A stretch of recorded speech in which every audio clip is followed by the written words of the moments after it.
बिहार विधानसभा चुनाव के दौरान मुख्यमंत्री योगी आदित्यनाथ के बयान विकास चाहिए, बुर्का नहीं पर समाजवादी पार्टी के सांसद जियाउर-रहमान बर्क ने तीखी प्रतिक्रिया दी है। उन्होंने कहा कि योगी आदित्यनाथ को बिहार में विकास की बात करने से पहले अपने ही प्रदेश उत्तर प्रदेश के विकास पर ध्यान देना चाहिए। मुख्यमंत्री पहले ये बताएं कि उत्तर प्रदेश का विकास कहां गया। हमारे राज्य में जो हालात हैं, पहले वहां सुधार लाया जाए। बुर्का, टोपी और दाढ़ी की राजनीति बंद होनी चाहिए। देश को अगर आगे बढ़ाना है तो सौहार्द और एकता की राजनीति करनी होगी, धर्म के नाम पर नहीं। उन्होंने कहा कि एक ओर सरकार जातिगत आधार पर राजनीति खत्म करने की बात करती है, तो दूसरी ओर धर्म के नाम पर समाज को बांटने की कोशिश क्यों की जा रही है। जब बिरादरी के नाम पर रोक लगाई जा रही है, तो धर्म के नाम पर विभाजन किस नीति का हिस्सा है। सपा सांसद ने आगे कहा कि मुसलमानों से देश को कोई खतरा नहीं है, बल्कि मुसलमानों और उनके बुजुर्गों ने इस देश की तरक्की में हमेशा योगदान दिया है।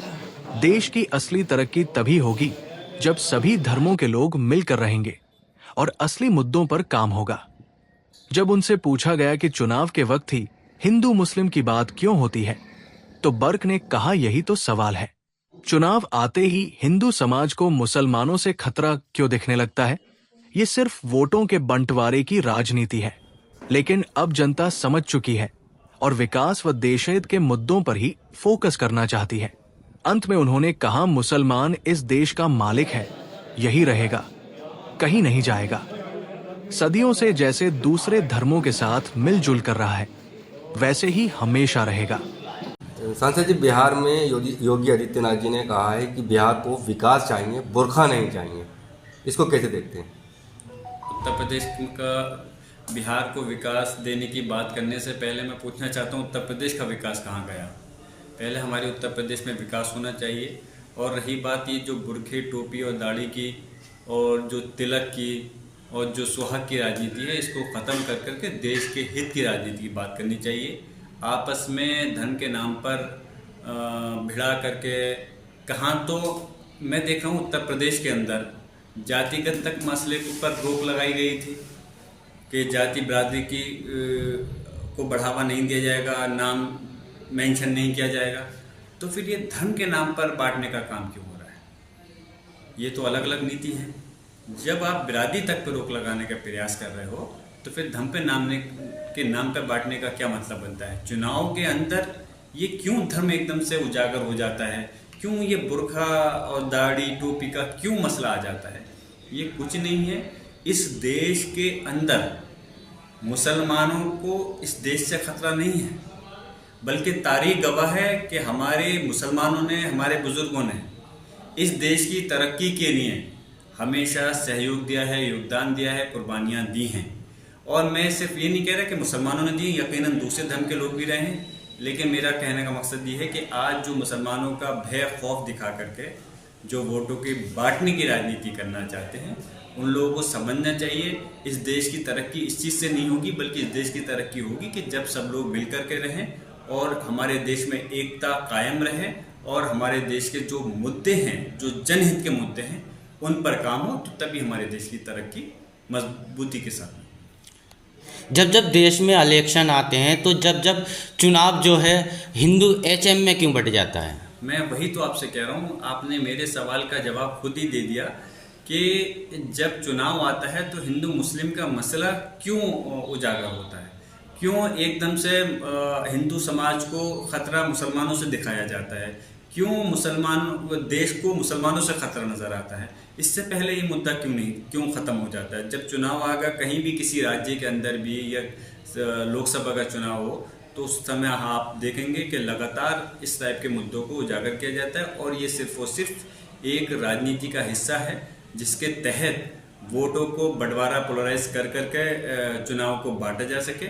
लेकिन मैं इस बात को मजबूती से कहता हूँ, जिस प्रकार के अभी फिलहाल में देश और प्रदेश के अंदर जो चुनाव अभी 5-7 साल से हुए हैं, उसके अंदर जो बदलाव हमें देखने को मिल रहा है, उसी से ये साबित होती है कि इस मुद्दों में नहीं भटक करके अब जो विकास देश हित की बात होगी उस पर ही फोकस किया जाएगा और ऐसी ही पार्टी को कामयाब भी करना चाहिए जो कि प्रदेश और देश की तरक्की की बात करे, ना कि आपस में धन के नाम पर बांटने का काम करे। और जहाँ तक मुसलमानों का मसला है, यकीनन उनको ये लोग कह करके नुकसान ज़रूर अपने शब्दों से कह सकते हैं, लेकिन जो अल्फाज हैं उन अल्फाज को अपना ये अमली जामा नहीं बना सकते। जो कि अभी आपने सवाल किए कि मुसलमानों को साथ ये करना है वो करना है। मुसलमान इस देश का मालिक है, इस देश में ही रहेगा, ये देश छोड़ के कहीं नहीं जाने वाला। जिस तरह से वो दूसरे धर्मों के लोगों के साथ मिल रह रहा है लंबे समय से, ऐसी ही हमेशा इस मुल्क के अंदर रहेगा। तो है हिंदू HM में क्यों बट जाता है? मैं वही तो आपसे कह रहा हूँ, आपने मेरे सवाल का जवाब खुद ही दे दिया कि जब चुनाव आता है तो हिंदू मुस्लिम का मसला क्यों उजागर होता है, क्यों एकदम से हिंदू समाज को खतरा मुसलमानों से दिखाया जाता है, क्यों मुसलमान देश को मुसलमानों से खतरा नज़र आता है। इससे पहले ये मुद्दा क्यों ख़त्म हो जाता है। जब चुनाव आएगा कहीं भी किसी राज्य के अंदर भी या लोकसभा का चुनाव हो तो उस समय आप देखेंगे कि लगातार इस टाइप के मुद्दों को उजागर किया जाता है और ये सिर्फ और सिर्फ एक राजनीति का हिस्सा है जिसके तहत वोटों को बंटवारा पोलराइज कर करके चुनाव को बांटा जा सके।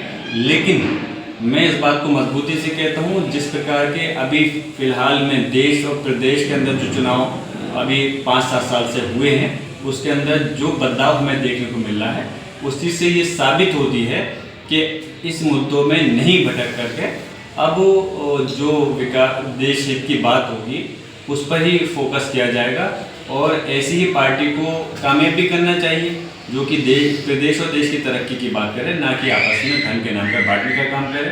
और जहाँ तक मुसलमानों का मसला है, यकीनन उनको ये लोग कह करके नुकसान ज़रूर अपने शब्दों से कह सकते हैं, लेकिन जो अल्फाज हैं उन अल्फाज को अपना ये अमली जामा नहीं बना सकते। जो कि अभी आपने सवाल किए कि मुसलमानों को साथ ये करना है वो करना है।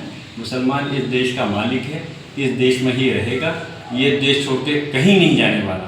जिस तरह से वो दूसरे धर्मों के लोगों के साथ मिल रह रहा है लंबे समय से, ऐसी ही हमेशा इस मुल्क के अंदर रहेगा। न उठाने के वजह से इस पार्टी से निकाल दिया है, इस पर क्या कहेंगे आप? देखिए, पार्टी का उनके अपनी मसला है, मैं इस पर कोई ख़ास टिप्पणी नहीं करना चाहूँगा। अब उनकी नीतिगत उन्होंने कोई फैसला लिया है तो बेहतर है इस पर वही पार्टी मुखिया वही बताएंगे या उनके कोई वरिष्ठ नेता बता सकते हैं कि उन्होंने कोई फैसला लिया है। मैं इस पर टिप्पणी नहीं करूँगा। सांसद जी, बिहार में योगी आदित्यनाथ जी ने कहा है कि बिहार को विकास चाहिए, बुरखा नहीं चाहिए, इसको कैसे देखते हैं? उत्तर प्रदेश का बिहार को विकास देने की बात करने से पहले मैं पूछना चाहता हूँ, उत्तर प्रदेश का विकास कहाँ गया? पहले हमारे उत्तर प्रदेश में विकास होना चाहिए। और रही बात ये जो बुरखे टोपी और दाढ़ी की और जो तिलक की और जो सुहाग की राजनीति है, इसको ख़त्म कर करके देश के हित की राजनीति की बात करनी चाहिए। आपस में धन के नाम पर भिड़ा करके कहाँ तो मैं देखा हूँ उत्तर प्रदेश के अंदर जातिगत तक मसले के ऊपर रोक लगाई गई थी कि जाति बिरादरी की को बढ़ावा नहीं दिया जाएगा, नाम मेंशन नहीं किया जाएगा। तो फिर ये धन के नाम पर बांटने का काम क्यों हो रहा है? ये तो अलग अलग नीति है। जब आप बिरादरी तक पर रोक लगाने का प्रयास कर रहे हो तो फिर धन के नाम पर बांटने का क्या मतलब बनता है? चुनाव के अंदर ये क्यों धर्म एकदम से उजागर हो जाता है?